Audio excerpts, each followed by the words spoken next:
Hey guys, Kyle with Dirt Bike Channel here. Today we've got a special treat for you. We are comparing the Yamaha YZ450F to the KTM 300XC on the Sagebrush Singletrack. So this is a fun test. I ran both of these bikes on this track on the same day. Now the track conditions on this thing kind of deteriorate from time to time, and track conditions are better sometimes when I've had more rain and worse sometimes when everything gets blown out. And this is one of the times when things were a little bit more blown out. So definitely these runs could be done faster. Now you'll notice I lined both of these bikes up and started them at the exact same time. You'll notice that from the film.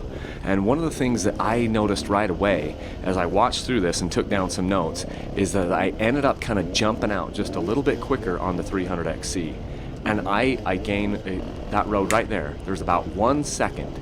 I'm about 1 second in front on the 300XC, and I will maintain that second lead, that 1 second lead, for about 2/3 of this run. So you can pick out any point that you want here on the track, and you'll notice that the bike on the right, the 300XC, is just about 1 second in front of me on the Yamaha, on the 4-stroke. And but that is going to change as we get into this. The whole time for this is just under 10 minutes to get through this entire track. So it's kind of a loop that winds through the sagebrush and that ends up looping back, and then you kind of double back on yourself and come right back to where you started. So a little bit of background on this. The 450, I ran this earlier in the day. It's probably like right around 10 o'clock in the morning, and then I had to come back later that evening towards later in the evening to be able to do it on the 300XC because I didn't have time to run them both back to back right there. But the ambient temperatures were basically the same. The lighting looks a lot different on these things, but it is a same day run. So a little bit of more commentary here. A lot of guys have kind of criticized me saying, well, on these 450 tests or these 4-stroke tests that you do, you obviously don't know how to ride a 4-stroke, because if you knew how to ride a 4-stroke, you'd be so much faster on the 4-stroke than you are on the 2-stroke. And if anything, while that may be true on technical riding, out here in just this kind of desert environment of just kind of blowing through the sagebrush and trying to stay on the track and not wreck, I don't find that that's the case. I ran my KTM 350 4-stroke through this thing and got very, very good times. And now I'm running this Yamaha 450 through here and also getting very good times. And you'll notice I don't just sit there and pull away. Like, here's that ditch. I'm 1 second behind on the 450 coming to that ditch. So I lost a little bit of time in the very beginning, but I'm not losing any more time now on the 450. And about, let's see, yeah, I'll kind of reveal it as we come to it. But you'll notice then I actually will, on the 450, I'll overtake the 300 just for a little bit. So it's pretty exciting. But so I'm not that bad of a rider on a 450 because I'm able to kind of hang with the 2-stroke, which I ride all the time. You know, and some people would say, well, dang, if you rode the 450 all the time, then you'd end up being faster. That is possible. I mean, I'm not going to say that is not a possible outcome. And I've never once said that 4-strokes suck. Sometimes I feel like they suck for certain types of riding, namely when you're doing, technical riding and stuff like that up in the mountains where it's very, very technical. I think they're harder to ride when you're getting into the really tricky stuff in the tight technical things. And the 450s are probably easier to ride if you're out on a motocross track. But I don't ride motocross. I ride off-road type stuff, Enduro style stuff. So let's pick a point. And I'm watching right now on the right-hand side of the screen on the 300XC. We'll pick a point like this little bump, 1001. See, we're 1 second behind on the 450. As you watch me come up to this tree, I'm at the tree now. And now on the 450. So still just a second behind. And right here, this is kind of at the point where the 450 is going to catch up to the 300. And it's going to happen very, very soon right up here. If you notice, it's almost knotted up. Here comes there's a road coming up, and now if you watch this road, we barely beat it on the 300. We get to it first on the 300, but I'm going to catch it on the 450. Watch what happens right here.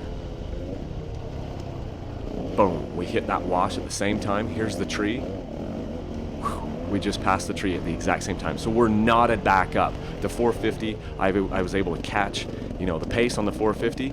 And if anything, I think I'm going to pull ahead right here on the 450. I'm going to come down into this. There's a little ravine right here. Bottom of the ravine. Now, boom, going back up the other side. And there we'll cross the road again. And I beat it. I was at the road just barely before I was at the road on the right-hand side on the 300XC.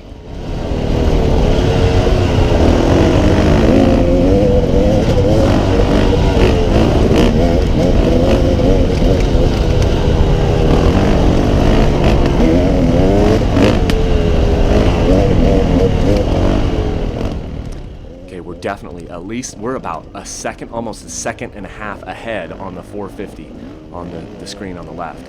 I've actually pulled ahead. If you look, pick a Sagebrush like that one, 1001, 1002. I'm about 2 seconds, almost 2 seconds faster now on the 450 than I am on the 300. There's a tree. Yeah, that's almost 2 seconds. Here, let's look at this next big tree. There's 1001, 1002. Yep, about 2 seconds. Here we are at the turn and that little dip. Now I'm starting to kind of knot it back up again. I'm going to be knotted back up somewhere around, you know, right around here. I'm going to get it kind of back together. The 300, I'll start to go faster through this section, I guess, on the 300, and I'll end up being kind of knotted back up. Just a touch behind on the 2. See that rabbit? I almost hit so many rabbits when I'm going through this field. So now that we've made that little almost 180 turn, we're pretty much knotted back up, so I gained some time again on the 300, I guess, coming down through that section, and we're getting very close to being knotted together.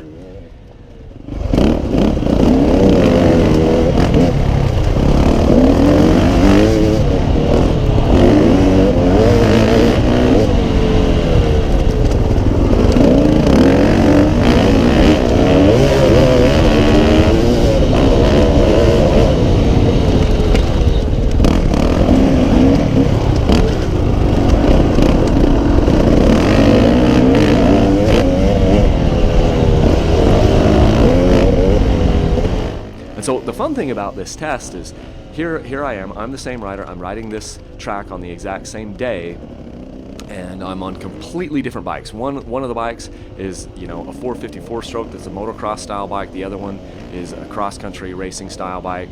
One's 4-stroke, one's 2-stroke, and but I'm riding at the same speed on this track because it's not one of those gnarly technical, you know, Razorback style single track things. This is just a flat out through the desert, trying to stay on this track and not biff yourself. And I can ride both bikes at the exact same, pretty much the exact same speed, and I am pushing it as hard as I dare. As much as the GoPro footage flattens things out and slows things down, I'm riding at my limit where I feel. Here's the tree. Now watch, you can hear. I hit those trees at basically the exact same time in the time code, as you can hear. And there's the road, another road that we're crossing, and look at that. Crossed it at the same time. Now, at this last part of the trail, this is the last kind of the swing before you make it home.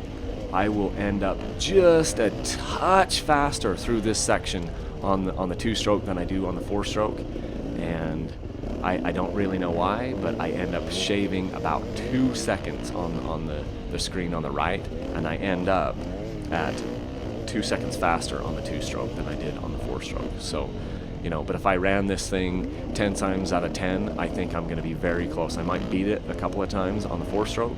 I might be faster a couple of times on the 2-stroke. But the point is, they're so evenly matched out here on this track that it becomes a preference thing. Which one do you like to ride better? And for me, I prefer the 2-strokes, but that isn't to say that they wallop on the 4-strokes, because in so many places, I mean, you could probably be a lot faster on a 4-stroke in certain areas than you can on a 2-stroke. So we're coming up to the end right here, and time code says I've pulled ahead just a little bit on the 2-stroke, and there is, let's see, it's almost ready to stop right there. That was 9:58, and then on the other bike is about a second or two slower on the Yamaha. So that was a super fun test for me to do, and it just goes to show that both bikes are amazing. And if anything else too, it shows that I don't completely suck on a 4-stroke. A lot of guys have kind of made those comments like, you have no idea what you're doing on a 4-stroke, and look how terrible you are. You only know how to ride 2-strokes. Well, look at that. It's pretty close on the 4-stroke to what I can do on the 2-stroke. And that has been, I've vetted that out with other 4-strokes that I've owned. I get out there on this track, and those 4-strokes give me a run for my money, and sometimes they beat me. Sometimes I can beat myself on a 4-stroke when I'm out on this particular little track. So just a pretty fun thing. That is the YZ450F against the 300XC on the Sagebrush Singletrack. Thanks for tuning in. This is Kyle with Dirt Bike Channel.